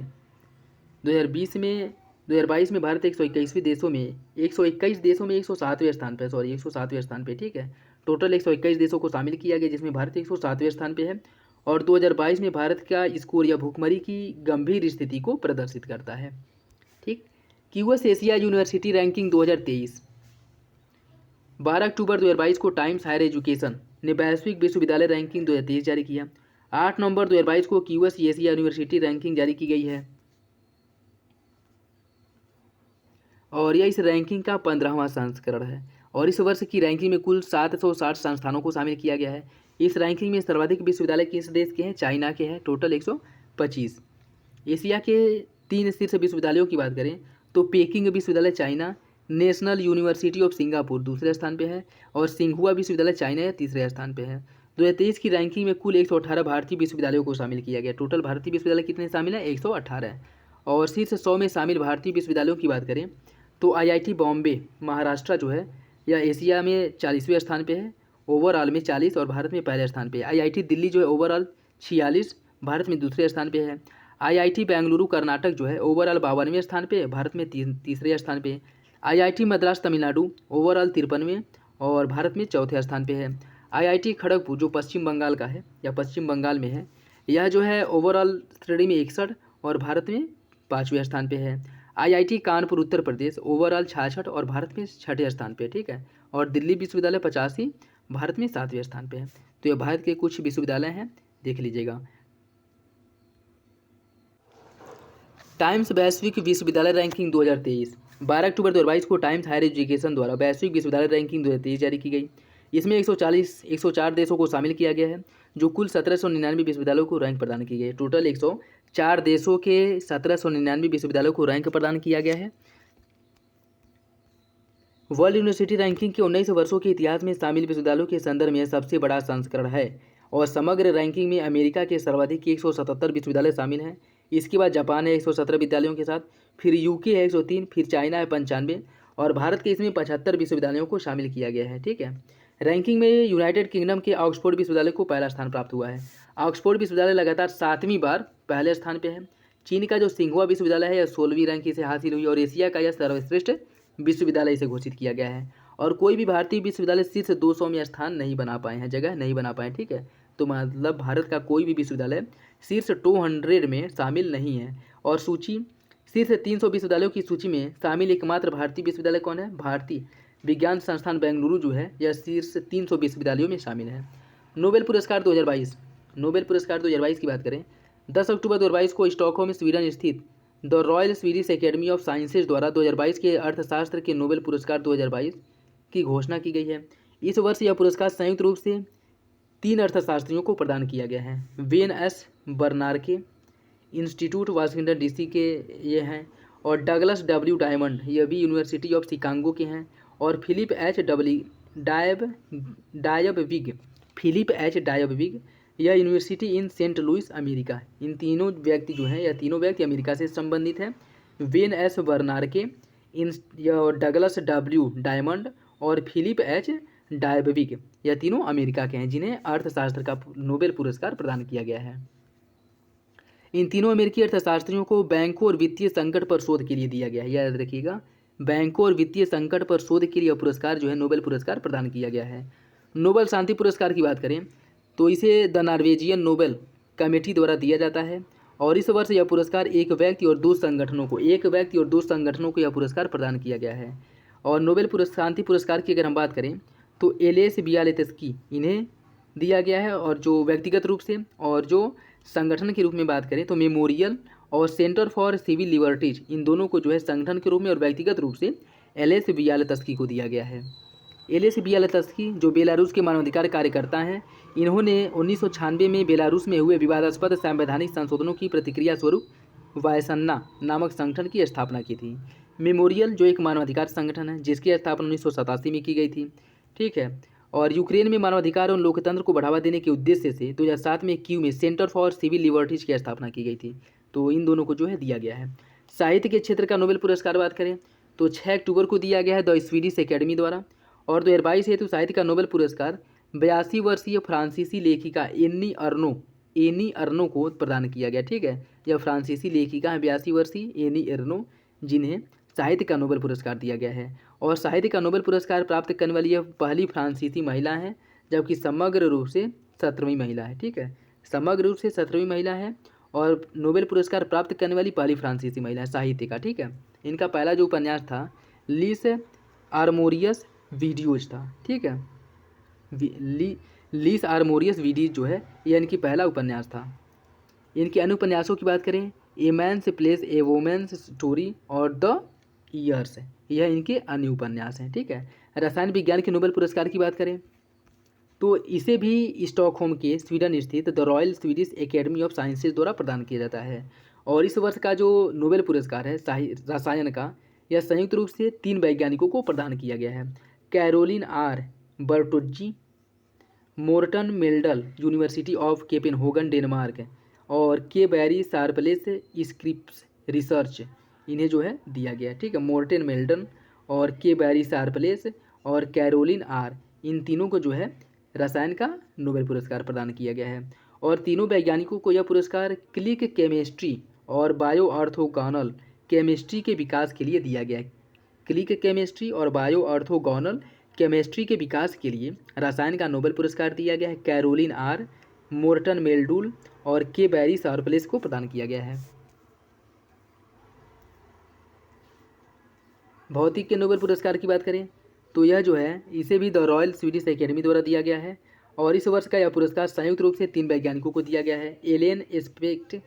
एलेन एस्पेक्ट और John F Clauser, Anton Zeilinger, इन तीनों व्यक्तियों को जो है भौतिक का नोबेल पुरस्कार प्रदान किया गया, जिसमें एलेन एस्पेक्ट फ्रांस के हैं, जॉन एफ क्लॉजर अमेरिका के और एंटोन जिलिंगर ऑस्ट्रिया के हैं। और इन तीनों व्यक्तियों को यह पुरस्कार क्वांटम मैकेनिकल के एक विचित्र गुण आपस में गूंथे हुए फोटोनों पर किए गए प्रयोग के लिए जो है यह प्रदान किया गया है। चिकित्सा के नोबेल पुरस्कार की बात करें तो 3 अक्टूबर 2022 को यह प्रदान किया गया the Nobel Assembly and Karolinska Institute द्वारा यह प्रदान किया गया है। और इस वर्ष का जो चिकित्सा का नोबेल पुरस्कार है वो स्वाते पाम्बो को दिया गया है। और इन्हें यह पुरस्कार विलुप्त मानवनुमा आदिमानव प्रजातियों के जीनोम और मानव विकास से संबंधित उनकी खोज के लिए यह पुरस्कार दिया गया है। इन्होंने निएंडरथल के जीनोम की संरचना का मापन किया जो वर्तमान समय के मनुष्य के विलुप्त पूर्वज से संबंधित है। और इन्होंने पूर्व में अज्ञात देनिसोवा नामक मानवनुमा प्रजाति की खोज भी की थी। पाम्बो की जो महत्वपूर्ण खोजों ने विज्ञान की एक नई शाखा को जन्म दिया जिसे पेलियोजीनोमिक्स कहा जाता है। ठीक है, तो ये भी याद रखिएगा, पेलियोजीनोमिक्स इसे कहा जाता है, जिसे इन्होंने खोजा था और इसने विज्ञान की एक नई शाखा को जन्म दिया था। म्यांमार FATF की ब्लैक सूची में शामिल हो गया है। अक्टूबर 2022 में फ्रांस की राजधानी पेरिस में FATF की पूर्व बैठक संपन्न हुई थी, जिसकी अध्यक्षता सिंगापुर द्वारा की गई थी। सिंगापुर के KT राजकुमार द्वारा इसकी जो है अध्यक्षता की गई थी। और इस बैठक में म्यांमार को FATF की ब्लैक सूची में शामिल कर दिया गया है। और म्यांमार के अतिरिक्त ईरान और democratic Republic of Korea, Uttar Korea जो है इसे ब्लैक सूची में शामिल है। मतलब वर्तमान समय में 3 देश ऐसे हैं जो ब्लैक सूची में शामिल हैं। और ब्लैक सूची को आधारिक रूप से क्या कहता है, high risk jurisdictions subject to call for action. और इसके अतिरिक्त कांगो लोकतांत्रिक गणराज्य है, मोजाम्बिक है, तंजानिया है, इन्हें FATF की ग्रे सूची में शामिल किया गया है। इन्हें FATF की ग्रे लिस्ट में शामिल किया गया है, जबकि पाकिस्तान निकारागुआ को ग्रे सूची से बाहर कर दिया गया। ठीक है, तो इन 2 देशों को जो है ग्रे सूची से बाहर किया गया है। वैश्विक नवाचार सूचकांक 2022, 29 सितंबर 2022 को वैश्विक नवाचार सूचकांक के 15वें संस्करण का प्रकाशन किया गया है। इस संस्करण का जो शीर्षक है वह है नवाचार संचालित समृद्धि भविष्य की। ठीक है, इसका जो शीर्षक है वो है नवाचार संचालित समृद्धि का भविष्य क्या है, या इसका थीम है। वैश्विक नवाचार सूचकांक 2022 में विश्व की कुल 132 अर्थव्यवस्थाओं के नवाचार प्रदर्शन के मापन के आधार पर इन्हें रैंक प्रदान किया गया है। इस वर्ष बात करें स्विट्जरलैंड लगातार 12वें वर्ष विश्व की सबसे नवाचारी अर्थव्यवस्था के रूप में पहले स्थान पे है। चीन इसमें 11वें स्थान पे है। शीर्ष 30 देशों में शामिल एकमात्र मध्यम आय वाली अर्थव्यवस्था है। इसमें अगर हम बात करें, स्विट्जरलैंड पहले स्थान पे है, अमेरिका दूसरे, स्वीडन तीसरे, यूनाइटेड किंगडम चौथे स्थान पे है और नीदरलैंड 5वें स्थान पे है। वैश्विक नवाचार सूचकांक 2022 में भारत 40वें स्थान पे है। ठीक है, वैश्विक नवाचार सूचकांक 2022 में भारत 40वें स्थान पे है। 2021 में 46वें स्थान पे था, तो मतलब इसकी रैंकिंग में 6 अंकों का सुधार हुआ है और भारत की सर्वश्रेष्ठ रैंकिंग है। अब तक की भारत की यह सर्वश्रेष्ठ रैंकिंग है। तुर्की को 37वां स्थान प्राप्त हुआ है, भारत 40वें स्थान। पहली बार इस सूचकांक में शीर्ष 40 देशों में शामिल हुआ है। ठीक है, देखिए वैश्विक नवाचार सूचकांक 2022 के तहत 2022 में विश्व के सबसे बड़े विज्ञान एवं प्रौद्योगिकी नवाचार क्लस्टर की भी घोषणा की गई है। 2022 में टोक्यो योकोहामा जापान विश्व का शीर्ष वैज्ञानिक एवं प्रौद्योगिकी हब है। और विश्व के शीर्ष 100 विज्ञान एवं प्रौद्योगिकी क्लस्टर्स में भारत के 4 शहरों को शामिल किया गया है, बेंगलुरु, दिल्ली, मुंबई और चेन्नई। इन 4 शहरों को शामिल किया गया है, तो ये भी याद रखिएगा, इंपॉर्टेंट है। वैश्विक खाद्य सुरक्षा सूचकांक 2022, इसमें जो है 4 आधारों पर जो है 4 प्रमुख स्तंभों पर यह रैंकिंग प्रदान की जाती है। खाद्य सामर्थ्य, खाद्य उपलब्धता, गुणवत्ता एवं सुरक्षा और स्थिरता और अनुकूलन। ठीक है, तो इसके आधार भी पूछ लेते हैं और पिछली बार आधार जो है पूछ लिया था। ठीक है, तो याद रखिएगा, इससे भी रिलेटेड मतलब किसी से भी रिलेटेड क्वेश्चन बने आपको छोड़ना बिल्कुल नहीं है, इसलिए जो है बहुत अच्छे से कवर कराया जा रहा है। इसमें अगर हम बात करें तो 20 सितंबर 2022 को वैश्विक खाद्य सुरक्षा सूचकांक 2022 जारी किया गया और इस वर्ष के सूचकांक में 113 देशों को शामिल किया गया और यह इसका 11वां संस्करण है। इसमें बात करें, पहले स्थान पे फिनलैंड है, दूसरे स्थान पे है आयरलैंड और तीसरे स्थान पे नॉर्वे है। इसमें भारत 58.9 स्कोर के साथ 68वें स्थान पे है। GFSI 2021 में भारत 57.2 अंकों के साथ 71वें स्थान पे था, तो मतलब इसकी रैंक में सुधार हुआ है, इसलिए यह इंपॉर्टेंट हो जाता है। ठीक है, एशिया प्रशांत क्षेत्र में 23 देशों की रैंकिंग में भारत 14वें स्थान पे है। खाद्य उपलब्धता स्तंभ में भारत का स्कोर सर्वाधिक है। खाद्य उपलब्धता के क्षेत्र में या खाद्य उपलब्धता के स्तंभ में भारत का जो स्कोर है वो सबसे अधिक है। ठीक है, भारत में खाद्य उपलब्धता अच्छा है। UNESCO global network of learning cities, 3 भारतीय शहरों को इसमें शामिल किया गया है और वो कौन कौन है। 2 सितंबर 2022 को UNESCO global network of learning cities में 40 देशों के 77 शहरों को शामिल किया गया, जिसमें भारत के 3 शहर शामिल हैं। कौन कौन, नीलाम्बूर, केरल का नीलाम्बूर, केरल के त्रिशूल और तेलंगाना के वारंगल, मतलब नीलाम्बूर, त्रिशूर और वारंगल को शामिल किया गया है, जिसमें नीलाम्बूर और त्रिशूर केरल में स्थित है और वारंगल है तेलंगाना में। इन 3 शहरों को शामिल किया गया, ठीक है, यूनेस्को की global network of learning cities में।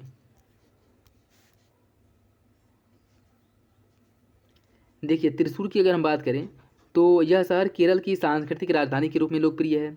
नीलाम्बूर की बात करें तो नीलाम्बूर को सागौन का स्थल कहा जाता है और यह भारत के केरल राज्य में स्थित एक पारिस्थितिकी पर्यटक स्थल भी है। वारंगल की बात करें तो यह तेलंगाना का एक शहर है और इन तीनों शहरों को शामिल किया गया है। वैश्विक लैंगिक अंतराल रिपोर्ट 2022, 13 जुलाई 2022 को विश्व आर्थिक मंच द्वारा 16वीं वैश्विक लैंगिक अंतराल रिपोर्ट जारी किया गया है। इस रिपोर्ट में 146 देशों को शामिल किया गया है। रिपोर्ट के अनुसार 2022 में वैश्विक लैंगिक अंतराल स्कोर 68.1% है। रिपोर्ट के अनुसार वर्तमान स्थिति के अनुरूप विश्व भर में व्याप्त लैंगिक अंतराल को समाप्त करने में 132 वर्ष लग जाएंगे। मतलब ऐसा अनुमान लगाया गया है कि जो लैंगिक अंतराल है इसको समाप्त करने में 132 वर्ष लगेंगे। देखिए, आइसलैंड को लगातार 13वीं बार विश्व में सर्वाधिक लैंगिक समानता वाला देश घोषित किया गया है। तो लैंगिक समानता के मामले में आइसलैंड पहले स्थान पे है, फिनलैंड दूसरे, नॉर्वे तीसरे स्थान पे है। और लैंगिक समानता के मामले में सबसे खराब प्रदर्शन करने वाले देशों में अफगानिस्तान पहले स्थान पे, मतलब 46वें स्थान पे है। अंतिम स्थान पे पाकिस्तान 145वें स्थान पे, कांगो लोकतांत्रिक गणराज्य 144वें स्थान पे है। और भारत ने अब तक के अपने 62.9% लैंगिक अंतराल को समाप्त कर दिया है। ठीक, भारत 2021 की तुलना में 5 स्थानों की सुधार के साथ 135वें स्थान पे आ गया है 2022 में। ठीक है, 2021 में भारत 156वें स्थान पे था और इस 156 देशों में 140वें स्थान पे था और इसमें जो है भारत जो है 135वें स्थान पे है 2022 में। तो इम्पोर्टेंट है, याद रखिएगा। वर्ल्ड पॉपुलेशन प्रॉस्पेक्टस रिपोर्ट 2022, 11 जुलाई 2022 को वर्ल्ड पॉपुलेशन प्रॉस्पेक्टस रिपोर्ट 2022 जारी किया गया और यह जो है इस श्रृंखला का 27वां रिपोर्ट है। इस रिपोर्ट में 1950 से लेकर के अब तक की अवधि के दौरान 237 देशों क्षेत्रों की जनसंख्या से संबंधित आकलनों को प्रस्तुत किया गया है। इस रिपोर्ट में 2100 की जनसंख्या का अनुमान शामिल है, जो वैश्विक, क्षेत्रीय और राष्ट्रीय स्तरों पर संभावित परिणामों की एक श्रृंखला को दर्शाता है। देखिए, 2022 के अनुसार 15 नवंबर 2022 तक विश्व की जो जनसंख्या है, 15 नवंबर 2022 तक विश्व की जनसंख्या 8 अरब अनुमानित की गई थी।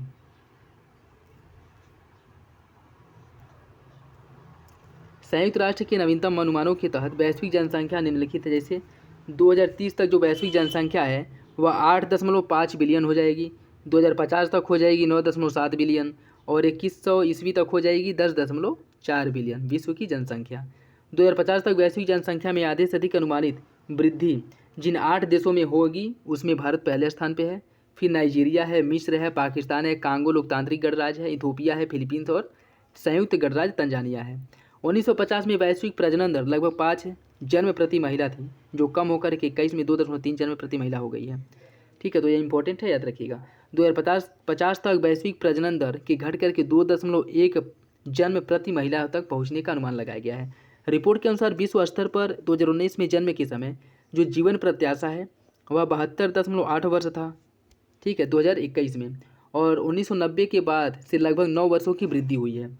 2050 तक वैश्विक जीवन प्रत्याशा जो है उसके 77.2% तक होने का अनुमान लगाया गया है। 2021 में महिला और पुरुष जीवन प्रत्याशा, महिलाओं का जीवन प्रत्याशा 73.8 है और पुरुषों का 68.4 है, मतलब पुरुषों का महिलाओं से कम है। 65 वर्ष या उससे अधिक आयु वर्ग के लोगों का जो वैश्विक आबादी का हिस्सा है 2022 में 10% से बढ़कर के 50 में 16% होने का अनुमान लगाया गया है। 2050 तक विश्व में 65 वर्ष या उससे अधिक आयु के व्यक्तियों की आबादी 5 वर्ष से कम आयु के बच्चों की आबादी से दोगुनी होने की संभावना बताई गई है। ठीक है, तो यह जो है इससे रिलेटेड कुछ डेटा है, देख लीजिएगा। भारत अमूर्त सांस्कृतिक विरासत के संरक्षण हेतु अंतर सरकारी समिति में चयन हुआ है। इसका 5 से 7 जुलाई 2022 के मध्य पेरिस स्थित यूनेस्को मुख्यालय में अमूर्त सांस्कृतिक विरासत के संरक्षण हेतु अभिसमय के पक्षकारों की महासभा का 9वां सत्र का आयोजन किया जा रहा था। भारत को 2022 से लेकर के 26 के लिए अमूर्त सांस्कृतिक विरासत के संरक्षण हेतु अंतर सरकारी समिति का सदस्य चुना गया। कब से लेकर 2022 से लेकर के 2026 तक के लिए, और यह भारत इस समिति के लिए तीसरा कार्यकाल है। इससे पूर्व भारत ने इस अंतर सरकारी समिति के सदस्य के रूप में 2006 से 10 तक और 14 से लेकर के 18 तक, मतलब 2 बार इसका चुनाव हो चुका है। भारत की अमूर्त सांस्कृतिक विरासत सूची की बात करें हम, तो यूनेस्को की मानवता की अमूर्त सांस्कृतिक विरासत की प्रतिनिधि सूची में शामिल भारतीय परंपराओं में रामलीला, रामायण की परंपरागत प्रस्तुति इसे 2008 में शामिल किया गया था। वैदिक मंत्रोच्चारण की परंपरा 2008 में, कुटियट्टम संस्कृत नाट्यशास्त्र को या नाट्यकला को 2008 में, और रम्मन जो गढ़वाल हिमालय का धार्मिक उत्सव और अनुष्ठानिक रंगमंच है इसे 2009 में शामिल किया गया था अमूर्त सांस्कृतिक विरासत के रूप में। मुटियट्टू को केरल का अनुष्ठानिक रंगमंच और नृत्य है जिसे 2010 में शामिल किया गया था। कलबेलिया राजस्थान का लोकगीत 2010 में। छऊ नृत्य जो पूर्वी भारत का एक परंपरागत नृत्य है जो झारखंड, उड़ीसा और पश्चिम बंगाल में किया जाता है, यहाँ पे प्रचलित है, इसे 2010 में शामिल किया गया था। लद्दाख का जो बौद्ध मंत्रोच्चारण है, ट्रांस हिमालय लद्दाख के क्षेत्र में, जम्मू कश्मीर वाले क्षेत्र में जो पवित्र बौद्ध ग्रंथ है के पाठ हैं इन्हें शामिल किया गया था 2012 में। और संकीर्तन मणिपुर का जो अनुष्ठानिक गायन है ढोल वादन इसे 2013 में शामिल किया गया था। तो जो अमूर्त विरासत सूची में भारत के टोटल जो है 9 स्थलों को या 9 चीज़ों को शामिल किया गया है। ठीक है, 9 नहीं है 14 है। ठीक है, देखिए 10वां क्या है, पंजाब के जड़ियाल गुरु के ठठेरों द्वारा पारंपरिक रूप से पीतल और तांबे से बनाए जाने वाले बर्तन को 2014 में शामिल किया गया था। योग को 2016 में, नवरोज को 2016 में, कुंभ मेला को 2017 और कोलकाता के जो दुर्गा पूजा उसे 2021 या नवीनतम है। टोटल इसमें वर्तमान में 14 जो है अमूर्त सांस्कृतिक विरासत स्थल हैं जिसे भारत के जिन्हें इसमें शामिल किया गया है। वैश्विक शांति सूचकांक 2022 15 जून 2022 को GPI के 16वें संस्करण को जारी किया गया है और इस सूचकांक में विश्व के 163 देशों को शामिल किया गया है। इस सूचकांक के अनुसार विगत वर्ष की तुलना में वैश्विक शांति के औसत स्तर में 0.3% की गिरावट आई है। 0.3% की गिरावट आई है। पिछले 14 वर्षों में यह 11वां अवसर है जब वैश्विक शांति के स्तर में गिरावट आई है। GPI 2022 के अनुसार विश्व के 10 सर्वाधिक शांतिपूर्ण देशों की सूची में 7 देश यूरोप के हैं। 7 देश यूरोप के हैं और इसके साथ ही यूरोप विश्व का सर्वाधिक शांतिमय क्षेत्र है। सूचकांक के तहत विगत वर्ष के दौरान मध्य पूर्व और उत्तर अफ्रीका क्षेत्र में शांति के स्तर में सुधार हुआ है। इसके बावजूद विश्व का यह सर्वाधिक अशांत क्षेत्र है। इसमें सुधार हुआ है लेकिन इसके बावजूद भी यह विश्व का सर्वाधिक अशांत क्षेत्र है।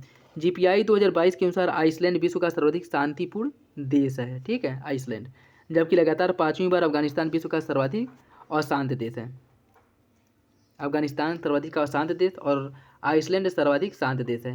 इसमें पहले स्थान पे आइसलैंड है, दूसरे स्थान पे न्यूजीलैंड, तीसरे स्थान पे आयरलैंड, चौथे स्थान पे डेनमार्क और 5वें स्थान पे ऑस्ट्रिया है। और न्यूनतम स्थान की बात करें तो अफगानिस्तान अंतिम स्थान 163वें स्थान पे है, यमन है 162वें स्थान पे, सीरिया 61, रूस 60 और दक्षिणी सूडान जो है 159वें स्थान पे है। भारत की अगर हम बात करें, भारत जो है 135वें स्थान पे है। ठीक है, 2022 में भारत 135वें स्थान पे है और वैश्विक स्तर पर 19वीं रैंक के साथ भूटान जो है दक्षिण एशिया का सर्वाधिक शांतिपूर्ण देश है। भारत 135वें स्थान पे है, ये भी याद रखिएगा।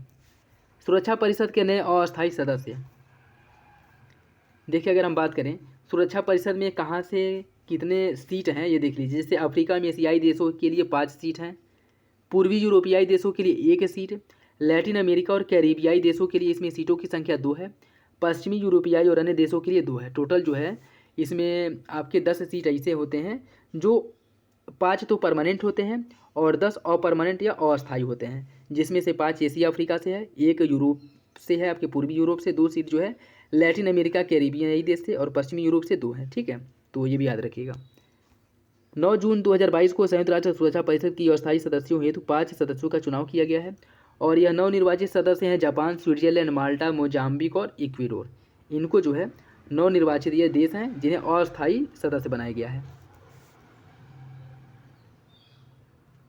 इनका कार्यकाल जो है 2 वर्ष का होगा। 1 जनवरी 2023 से लेकर के 31 दिसंबर 2024 तक इनका कार्यकाल रहेगा और यह प्रथम अवसर है जब मोजाम्बिक को संयुक्त राष्ट्र सुरक्षा परिषद में सदस्य के लिए चुना गया, पहले अवसर है। ठीक है, और स्विट्जरलैंड को सुरक्षा परिषद के अस्थायी सदस्य के रूप में पहली बार चुना गया है। यूएनएससी में नवनिर्वाचित देशों ने Bharat, Ireland, Kenya, Mexico, Norway का स्थान लिया है, जिनका 2 वर्ष का कार्यकाल 31 दिसंबर 2022 को समाप्त हुआ है। देशों के अतिरिक्त वर्तमान में सुरक्षा परिषद के 5 अन्य जो अस्थायी सदस्य हैं वो कौन कौन से हैं? अल्बानिया है, ब्राज़ील है, घाना, गैबोन, संयुक्त अरब अमीरात, यह भी इसमें शामिल है। QS world university ranking 2023 Massachusetts प्रौद्योगिकी संस्थान MIT द्वारा जो है यह जारी किया जाता है और यह जो है 11वां संस्करण है। 2023 में शामिल सर्वाधिक विश्वविद्यालय संयुक्त राज्य अमेरिका के हैं। एशिया में नेशनल यूनिवर्सिटी ऑफ सिंगापुर समग्र रूप से 11वें स्थान पर है। देखिए मैसाचुसेट्स प्रौद्योगिकी ये संयुक्त राज्य अमेरिका का पहले स्थान पे है। कैम्ब्रिज विश्वविद्यालय यूनाइटेड किंगडम दूसरे स्थान पे है। स्टैनफोर्ड विश्वविद्यालय संयुक्त राज्य अमेरिका तीसरे स्थान पे है। ऑक्सफोर्ड विश्वविद्यालय यूनाइटेड किंगडम चौथे और हार्वर्ड विश्वविद्यालय संयुक्त राज्य अमेरिका पाँचवें स्थान पे है।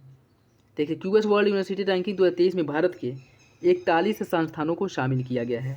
भारतीय विज्ञान संस्थान बेंगलुरु को क्यूएस वर्ल्ड यूनिवर्सिटी रैंकिंग में समग्र रूप से 155वें स्थान पर रखा गया है और यह इस सूची में शामिल भारत का एक शीर्ष संस्थान है। और क्यूएस वर्ल्ड यूनिवर्सिटी रैंकिंग 2023 में शीर्ष 5 भारतीय संस्थानों की बात करें तो भारतीय विज्ञान संस्थान यह 155वें स्थान पे है, जो 22 में 186वें स्थान पे था। आईआईटी बॉम्बे 172वें स्थान पे है और 22 में 177वें स्थान पे था। आईआईटी दिल्ली 174वें स्थान पे है और 2022 में यह 185वें स्थान पे था। आईआईटी मद्रास जो है यह 250वें स्थान पे है और 2022 में यह 255वें स्थान पे था। आईआईटी कानपुर जो है यह 264वें स्थान पे है और 2022 में यह 277वें स्थान पे था। तो यह जो है भारतीय कुछ संस्थान है जिसे शामिल किया गया और यह इसके रैंक है और इसमें उत्तर प्रदेश से एकमात्र संस्थान आईआईटी कानपुर है जिसे 264वां रैंक प्रदान किया गया है।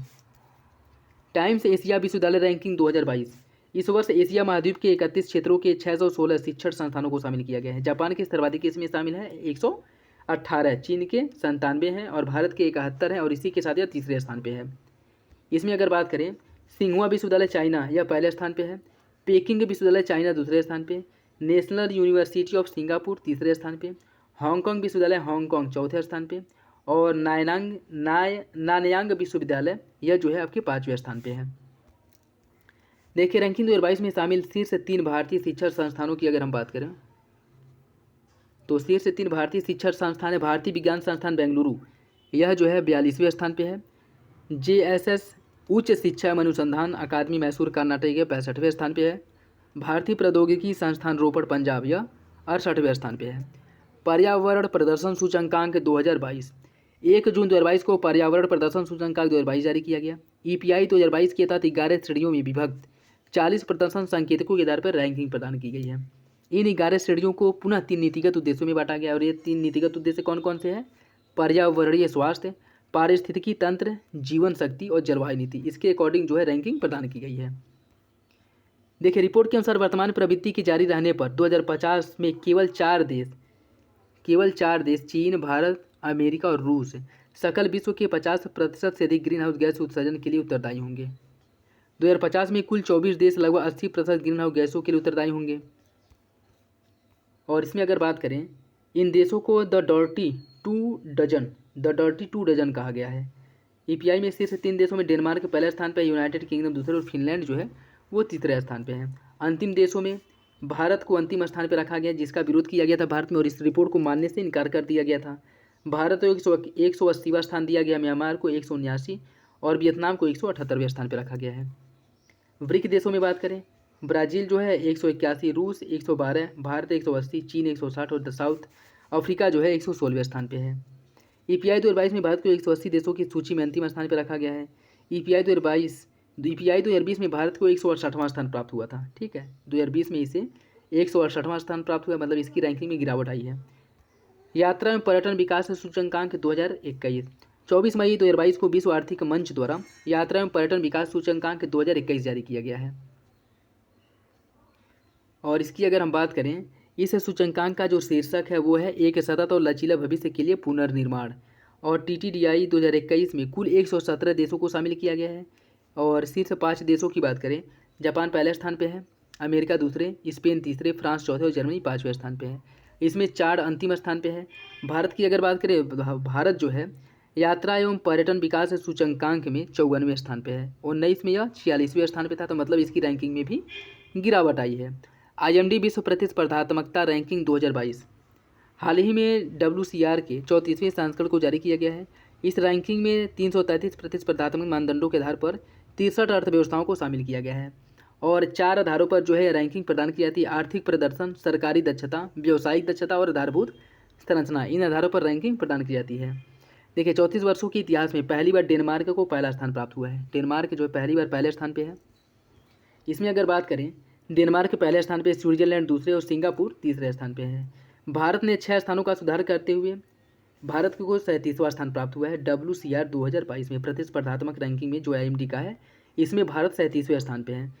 तो यह इंपॉर्टेंट है, याद रखिएगा। पिछले 5 वर्षों में भारत की रैंक की अगर हम बात करें तो 18 में भारत 44वें स्थान पे था, 19 में 43, 20 में 43, 21 में 43 और 22 में 37वें स्थान पे। इंपॉर्टेंट है, याद रखिएगा।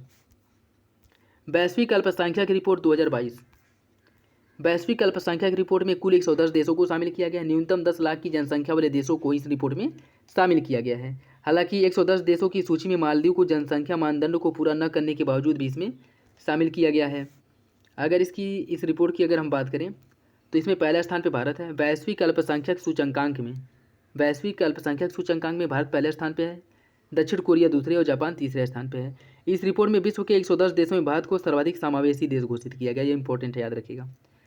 वर्ल्ड गिविंग इंडेक्स 2022 WGI 2022 में विश्व के 119 देशों को शामिल किया गया है। वैश्विक वयस्क जनसंख्या के 90% से अधिक का प्रतिनिधित्व करते हैं और इस रिपोर्ट के अनुसार इंडोनेशिया विश्व का सर्वाधिक उदार देश है।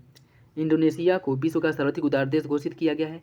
इस मामले में इंडोनेशिया पहले स्थान पर है, दूसरे स्थान पर केन्या और तीसरे स्थान पर अमेरिका है। और WGI 2022 में भारत 57वां स्थान प्राप्त हुआ है। भारत को 2022 की रैंकिंग में अंतिम 4 देशों में कंबोडिया, जापान, अफगानिस्तान और मिस्र हैं। ठीक है, तो ये भी इंपॉर्टेंट है, याद रखिएगा। भारत को 57वां स्थान प्राप्त हुआ है। सतत विकास रिपोर्ट 2022।